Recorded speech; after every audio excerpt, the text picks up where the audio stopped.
Hello, Professor Smith. Thank you for joining me today on an exclusive College of Arts and Sciences World Check.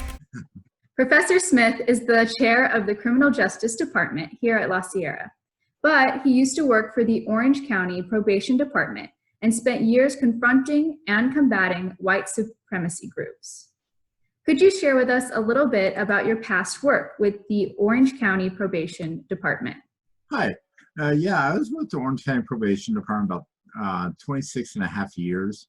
I worked a variety of assignments. I worked for a little bit in juvenile institutions, and then I worked as a deputy probation officer where for part of the time I actually worked narcotics for a period of time in which I supervised high-risk narcotic informants with drug cartels. And then after that, I was transferred to a unit called Special Enforcement. Then I started, what happened one day is a guy called me up and I was the liaison with the California Department of Justice, a violence suppression task force. And the guy had, this one probationer had went to see his probation officer and he had a necklace that had a swastika on it.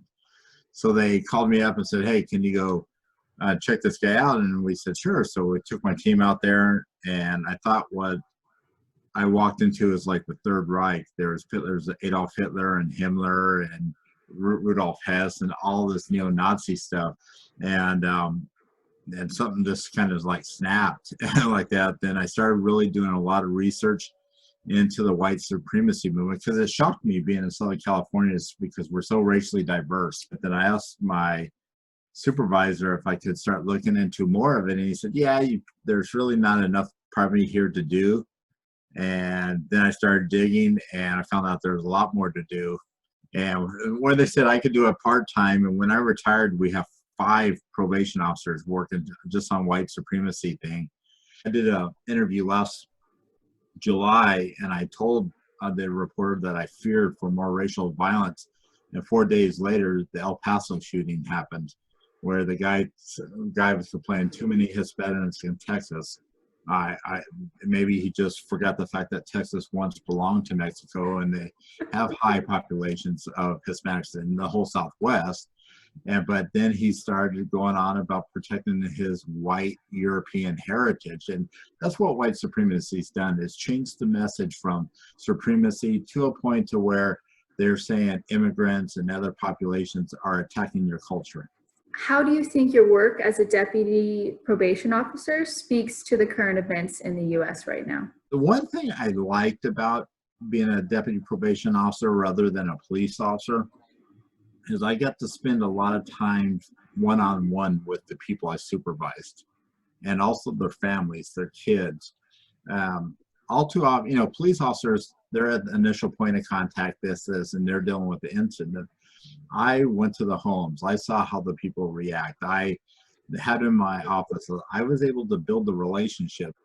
It allowed me to really build a good understanding of what some of the issues we have in the criminal justice system that aren't taught properly. You don't learn them out of police academy. We need this higher education. That's why I'm so strong supporter of La Sierra's program, because human nature is so complex, so we need to understand that complexity, and you don't learn it in 12 or 16 weeks at an academy. You need much more. I have a big role in life, is the golden rule. I believe treating people as I would want to be treated. I never put anyone down to my caseload. I never belittled them.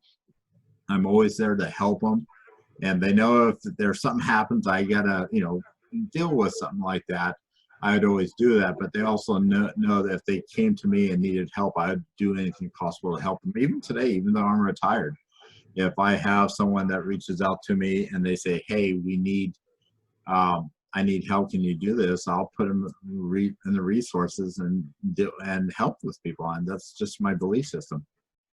Can you address what's going on in America right now with the Black Lives Matter protests and the calls for reform from a criminal justice perspective? Oh, yeah. It's crazy times we're having, from a pandemic to the incident which is causing the protests and civil unrest. that video I saw of the 4 officers taking part in Minneapolis is nauseating. It violated every sense of normalcy and decency and professional ethics in law enforcement. And we, as law enforcement professionals, need to reject that type of behavior. Because what we saw in there was blatant criminal behavior. And we're at a point we need to really start dealing with those issues and start talking about structural racism in society and talking about how we should be treating everybody equally, everybody fairly. And when you see some of those behaviors, like one of the officers involved with 16 or 18 complaints, and some of them 2 or 3 required discipline, it makes you wonder, why is he still on the street? Why is he that ethical behavior? Because law enforcement is a great profession, a great discipline. If I didn't believe it, I wouldn't have got it. My son graduates from the program this year, and I truly believe in this thing, but we have to make sure we perform ethically, morally, and we really have to change our way of thinking, because we need to start.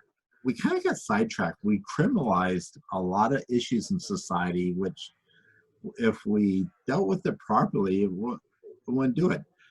Drug addiction is a very serious medical condition, but we criminalize that and make it a felony. But someone that's has alcoholism, they could go to AA, and yet we want to blame the drug cartels for the money. Why don't we start accepting responsibility for our own drug addiction? If there wasn't a or it wasn't a demand, there wouldn't be a market for the drugs. So if we started dealing with people from a humanistic point of view, and not to lock them up, because we show that locking them up doesn't stop drug abuse.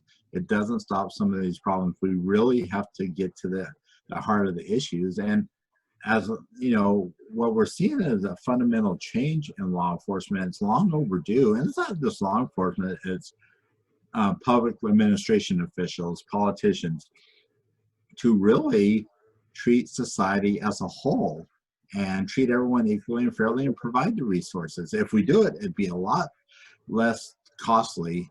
We'd spend a lot less in our prison systems. We'd save a lot of lives. We're going to have probably 75 to 78,000 people overdose in this country from opioids this year, but we don't talk about it. And you know, we have to deal with those things, and we have to be smarter with the way we deal in the criminal justice system. Well, thank you so much for your time, Professor Smith. Oh, you're welcome. Thank you all, you guys, for watching. We will see you all next time on the College of Arts and Sciences World Check.